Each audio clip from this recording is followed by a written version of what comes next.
जय Hind friends, greetings of the day.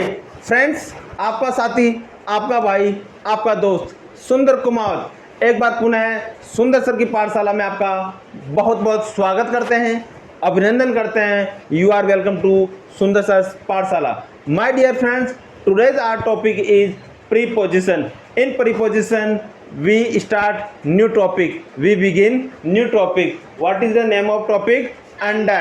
What is the new topic? Under. देखिए बच्चों, इसका हिंदी में तीन तरीके से यूज होता है।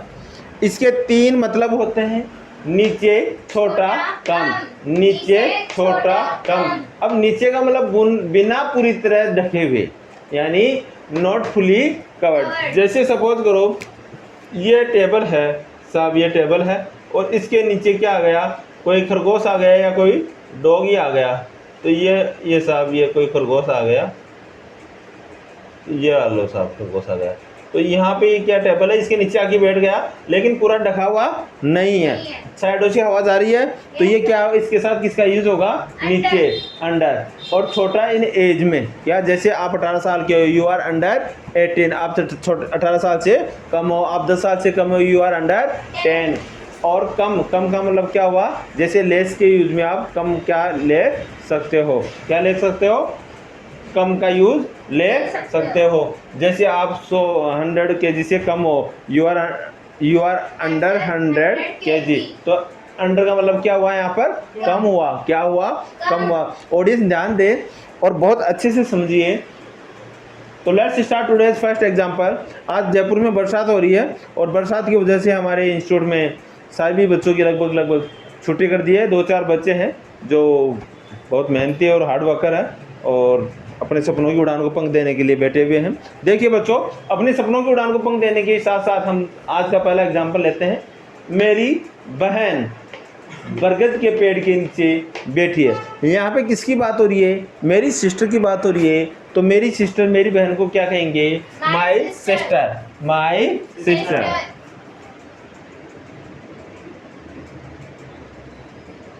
My sister. My sister is sitting देखिए बेटा, माई सिस्टर मेरी बहन एक है, इज, और बैठी हुई है, कंटिन्यूस की बात हो रही है, सिटिंग। हाँ बैठी है पेड़ के नीचे, अंडर। देखो पेड़ के नीचे बैठी है लेकिन कवर्ड नहीं है, पेड़ की हवा में बैठी है, पेड़ की छाया में बैठी है, लेकिन पेड़ से कवर थोड़ी चारों तरफ। तो क्या पूरी तरह रखी हुई, किसका यूज हो रहा? अंडर, यानी नीचे बैठी है, अंडर द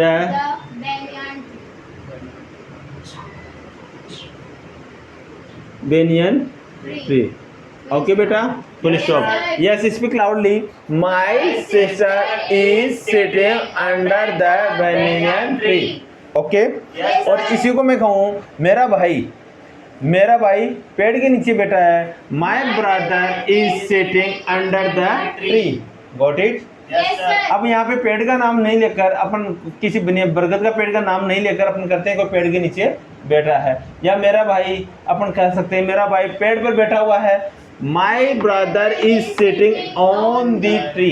अब बेटा ये पेड़ है और इस पेड़ के ऊपर बैठा है, तो किसी ऑब्जेक्ट के ऊपर जब बैठा हुआ है तो हम ऑन ऑब्जेक्ट का, हम ऑन प्रीपोजिशन का यूज करेंगे।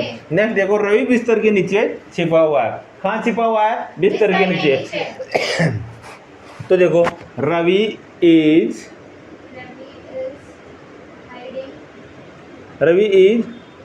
इसको हिडन भी बोल सकते हैं और हाइडिंग भी बोल सकते हैं। रवि इज हाइडिंग या हिडन। रवि इज हाइडिंग कहाँ पे? Under the bed.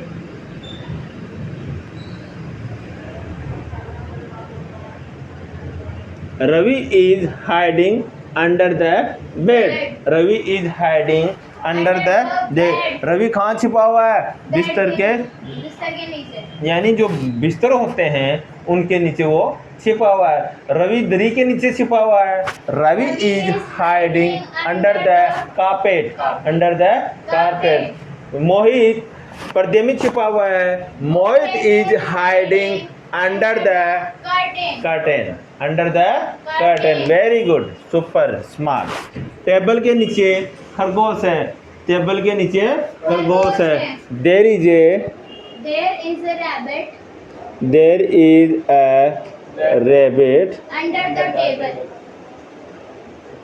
Under the the table. There is a rabbit rabbit. Rabbit को क्या कहते हैं? खरगोश। और चूहा होता तो mouse there is a mouse, there is a mouse. और यहाँ पे बिल्ली होती तो there is a cat under the table. घरों के अंदर बिल्ली आ जाती है ना, Yes, और sir. पलंग के नीचे घुस जाती है तो क्या बोलेंगे उसको? There is a cat under the bed, under the bed. और रसोई के अंदर की बिल्ली चली जाती है, there is a cat, there is a cat. कहाँ पे गई? In the kitchen in the kitchen. तो क्या लिखेंगे? There is a cat in the kitchen, यानी किचन में क्या है? बिल्ली है, कैट है। Got it? जैसे कोई कूलर का स्टैंड हो तो वहाँ, या एसी का कुछ हो तो उस पे, या कूलर के स्टैंड के नीचे बिल्ली चली गई तो क्या बोलेंगे? There is a cat under the cooler stand. Got it? इसी प्रकार से नेक्स्ट, तुम मेरे नीचे काम करते हो। कभी कभी ऑफिस के अंदर या कहीं पर भी कोई कंपनी होती है तो उसमें एक स्टेप होता है, सबसे ऊपर हेड होता है, फिर उसके नीचे कुछ, फिर उसके नीचे कुछ। तो अपन बोल सकते हैं कि वो उसके नीचे काम करता है। तो तुमको कहते हैं यू, और काम करने को कहते हैं वर्क, और नीचे को कहते हैं under. You work under me. Okay, you work under मी। हाँ, तो फ्रेंड्स नेक्स्ट एग्जांपल इज, उसके 10 साल से छोटे 3 बच्चे हैं। अब देखिए बेटा, यहाँ पे 10 साल से छोटे, क्या आ रहा है? छोटा। किस में आ रहा है? एज में। जब एज में छोटा हो तो उस समय भी हम अंडर का यूज करते हैं। किसका करते हैं? अंडर का। तो उसके 10 साल से छोटे 3 बच्चे हैं। He has 3 children.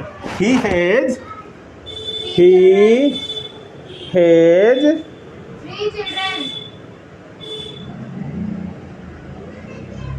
3 children. He has 3 children. CHILD. He has 3 children. कितने साल के हैं? अंडर 10 ईयर्स लगा दो, या अंडर 10 भी कर सकते हो। यहाँ पे यहाँ तक भी ठीक चलेगा, और यहाँ ये भी लगा दो तो भी चलेगा। तो ही has 3 children under 10 years under 10 भी लिख दोगे तो भी चल जाएगा। Okay, yes. नेक्स्ट, तुम 18 साल से छोटे हो इसलिए ड्राइविंग नहीं कर सकते हैं। तुम 18 साल से छोटे हो। You are under 18। You are under 18, that is इसलिए दैट इज why वाई। ये जो अपोस्ट्रोफी है इसका क्या मतलब हो रहा है? Is. That is why you can not drive. Okay, full stop. तुम 18 साल से छोटे हो, यू आर अंडर 18, इसलिए that is why you can not drive. अब 5 साल से छोटे हो इसलिए आप छत पे अकेले नहीं जा सकते हो। You are under 5 years, that is why you can not go to roof. You can not go to roof. आप 10 साल के हो इसलिए, आप 10 साल से कम हो इसलिए पेड़ पर नहीं चढ़ सकते। You are under 10, that is why you can not climb on the tree. आप समझदार, आप बहुत छोटे हो। You are very small. अब इसको आप ये मान लो, आप 20 साल से छोटे हो तो आपकी शादी नहीं हो सकती। आप 18 साल से छोटे हो इसलिए आपकी शादी नहीं हो सकती। You are under 18, that is, आपकी शादी नहीं हो सकती। That is Y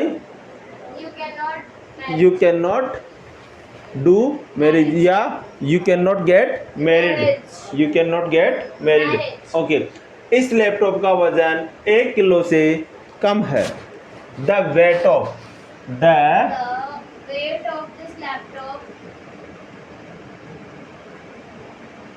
the weight of This laptop this laptop is under is under 1 kg. 1 kg. Full stop. Okay, the weight of this laptop is under 1 kg. आपके school का bag का वजन 5 kilo से कम है. Your school bag is under 5 kg. The weight of your school bag. The weight of your school bag is under 5 kg. Next देखिए बच्चों, अगर उन सब का, अगर को कहते हैं if उन सब का, they all, if they all are under 800. kg. Okay, if They they all, if they all are under 100 kg. kgs, तो मुझे कोई दिक्कत नहीं है. Then Then I have no problem. I have no problem. Full stop. Problem. Okay, एक बार सभी बच्चे जोर से बोलेंगे. मेरी बहन बरगद के पेड़ के नीचे बैठी है. My sister is sitting under the banyan tree. Ravi बिस्तर के नीचे छिपा हुआ है. Ravi is hiding under the bed. Table के नीचे खरगोश है. There is a rabbit under the table. तुम मेरे नीचे काम करते हो. You work under me. उसके 10 साल से छोटे 3 बच्चे हैं. He has 3 children under 10 years. तुम 18 साल से छोटे हो, इसलिए ड्राइविंग नहीं कर सकते. You are under 18, that is why you can not drive. और कार है तो यू कैन नॉट ड्राइव है कार, और 4 व्हीलर है तो यू कैन नॉट ड्राइव है 4 व्हीलर. इस लैपटॉप का वजन 1 किलो से कम है. The weight of this laptop is under 1 kg. Under 1 kg. अगर उन सब का वजन 100 किलो से कम है तो मुझे कोई दिक्कत नहीं है. If they all are under 100 kgs, then I have no problem. Then I have no problem. ठीक है. Yes, sir. अब देखिए बच्चों, ये जो चीज़ें आपने आज सीखी है, ये जो चीज़ें आज आपने सीखी है, इनका आप डेली रूटीन में यूज़ लें, लाइफ में एवरीडे यूज़ में लें. और जब तक यूज़ में नहीं आएगा तब तक इस दुनिया की कोई शक्ति नहीं है कि वो आपको याद हो जाए. आज सुबह अखबार पढ़ा और हाथरस की जो घटना देखी, उसमें 116 लोग मारे गए. प्यारे दोस्तों, मैं आपको कहूँगा, किसी भी संत महात्मा के चक्रों में जाने से पहले अपने माता पिता को देख लें. अपने माता पिता, अपने भाई बहन, अपने घर का जो माहौल है वो ऐसा बना दीजिए कि आप सोच नहीं सकते. अगर आप घर में फ्री हो तो घर में हेल्प कीजिए, साफ़ सफाई कीजिए. चाहे से आपको बाथरूम की सफाई करनी पड़े, चाहे से टॉयलेट की सफाई करनी पड़े, चाहे से कपड़े आपको वॉश करने पड़े, आप कीजिए. घर का वातावरण ऐसा रमणीय, ऐसा मधुर कीजिए कि आपको कहीं जाने की ज़रूरत नहीं है.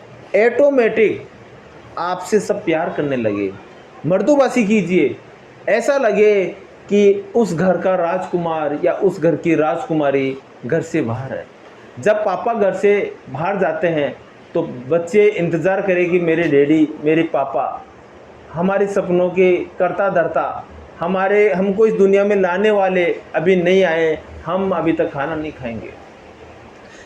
अगर संत महात्माओं के चक्रों में पड़ते हो तो देखिए, पाखंडी, ढोंगी और दिखावटी लोगों के बीच में मत जाइए, जो भीड़ भड़ाका कर लेते हैं और चढ़ावे के रूप में अपना बिजनेस चला रहे हैं। आप आस्था रखिए, आप विश्वास रखिए, आपके जो भी गली मोहल्ले में मंदिर, मस्जिद, गिरजाघर, चर्च जो भी है, आप वहाँ जाइए, आपको जाने की मना नहीं है, आपके आस्था और विश्वास के साथ कोई खिलवाड़ नहीं है। लेकिन पाखंडी लोगों से दूर रहिए। लोग 1500 रुपये लगाकर वहाँ हाथरस जो भी बाबा है उसके वहाँ पहुँचे और इतनी भीड़ भड़ाका कि उसके ढोक प्रणाम करने के चक्करों में इतने लोगों ने जान गंवा बैठी। किसी का पापा, किसी का भाई, किसी की माँ, किसी की बेटी, किसी की नानी, किसी की दादी, किसी की माँ, किसी की चाची। कौन जिम्मेदार इस चीज़ का? मैं तो ये कहूँगा कि गवर्नमेंट को भी संविधान में ऐसा कुछ बदलाव करना चाहिए कि ऐसा कोई भीड़ भड़ाका हो तो ऐसे संत महात्माओं को रिक्वेस्ट है कि वो जो अपना आशीर्वाद है, अपना पैर नहीं टच करवाए। अगर उनको आशीर्वाद देना है तो दूर से हाथ जोड़ के आशीर्वाद दे दें, ताकि ये भीड़ लोगों की जान नहीं जाए और अंधविश्वास नहीं फैलाएं। सबसे बड़ा, अगर आपको सुख, शांति, प्यार, प्रेम, उमंग, उत्साह, धीरज चाहिए जीवन के अंदर, तो अपने घर में सब काम कीजिए। आप फ्री हो तो बिस्तर सामट दो, आप फ्री हो तो आटा लगा दो, आप फ्री हो तो बीबी को या माँ को सब्जी काटने में हेल्प कीजिए। आप बैठे बैठे गुटखे खा रहे हो, आप बैठे बैठे तंबाकू या स्मोकिंग कर रहे हो और ऑर्डर दे रहे हो, ओची लबजका कर रहे हो, शोषण कर रहे हो। मैं कहता हूँ आप कितने भी बड़े संत महात्माओं के पास चले जाइए, मैं कहता हूँ आप कहीं पर भी चले जाइए, इस दुनिया में कुछ भी नहीं होगा। सत्य को पहचानिए। अगर आपने वास्तविकता पहचान ली तो अपने माता पिता को प्रणाम कीजिए, शाम सुबह ढोक दीजिए, आशीर्वाद लीजिए, ब्लेसिंग्स लीजिए। अगर 4 टॉफ़ी आ रही है तो माता पिता को भी टॉफ़ी डिस्ट्रीब्यूट कीजिए। आइसक्रीम खा रहे हो तो माता पिता के लिए भी लाइए।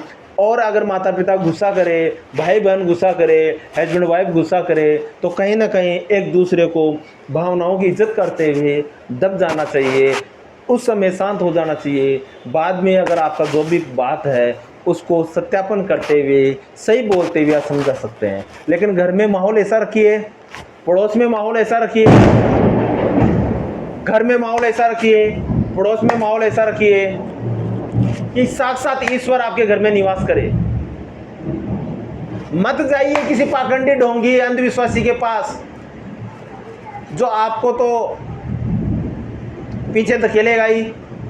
आपके परिवार, आपके घर की शांति, आपके घर के जितना भी प्यार प्रेम है सब कुछ छीन ले। मेरा आपसे हाथ जोड़कर विनती है, ये जो हाथरस की घटना हुई है ये दिल को झकझोरती। ये जो हाथरस की घटना है, आजकल क्या होता है, राजनीति लोगों को भी अगर अपनी सभा बुलानी होती है तो पब्लिक नहीं आती है तो उनको भी पैसे दे दो, आके बुला लेते हैं। लेकिन यहाँ पाखंडी, ढोंगी लोग अंधविश्वास फैला रखे हैं। सीधी सादी भोले भाले लोगों को जाल में फंसाकर लखपति या स्वस्थ या शारीरिक लाभ या मानसिक शांति देने के लालच में उनको बुला लेते हैं। खुद के पैर, खुद का आशीर्वाद देने के चक्करों में उनसे दान दक्षिणा के रूप में पैसे ले लेते हैं या चढ़ावे के रूप में ले लेते हैं और बिजनेस खोल रखे हैं। आपसे हाथ जोड़कर विनती है मेरे भाइयों और बहनों, पढ़ाई कीजिए, अपने भाई बहनों को पढ़ाइए, अपने माता पिता की सेवा कीजिए, अपने आस पड़ोस का माहौल अच्छा कीजिए। वहीं ईश्वर है, वहीं भगवान है, वहीं सृष्टि का रचयिता है, वहीं इस दुनिया का पालनहार है और इस दुनिया में कुछ भी नहीं है। आप कहीं पर भी चले जाइए, सब कुछ पाखंडी, ढोंगी, बेवकूफ़ बनाने वाले हैं। अगर उनमें इतनी शक्ति होती तो वो कभी का ही पानी को दूध बना बना कर पूरी दुनिया को सप्लाई कर देते। क्यों नहीं हो रहा दूध? एक भैंस या गाय का दूध ही मार्केट में क्यों बिक रहा है? उनमें इतनी शक्ति होती तो वो लोहा को कभी कहीं सोना बनाकर अभी तक अंबानी अडानी बन जाते। उनमें इतनी शक्ति होती तो वो खुद प्राइम मिनिस्टर बन जाते हैं। इसलिए कहता हूं, समझो, वास्तविकता को समझो। बेवकूफ लोगों के चक्करों में मत आइए, पाखंडी ढोंगी लोगों की दूर रहिए। आस्था कीजिए, घर में माहौल कीजिए विश्वास का, प्यार का, प्रेम का, उमंग का, उत्साह का, शांति का। घर के बाहर, घर के अंदर, गली का, मोहल्ले का, जो भी अपना मंदिर हो, मस्जिद हो, गिरजाघर हो, चर्च हो, वहाँ जाइए, ढोक दीजिए, प्यार प्रेम से रहिए, गलत चीज़ों को छोड़िए। यही शांति, यही प्यार है, यही जीवन है। जय हिंद।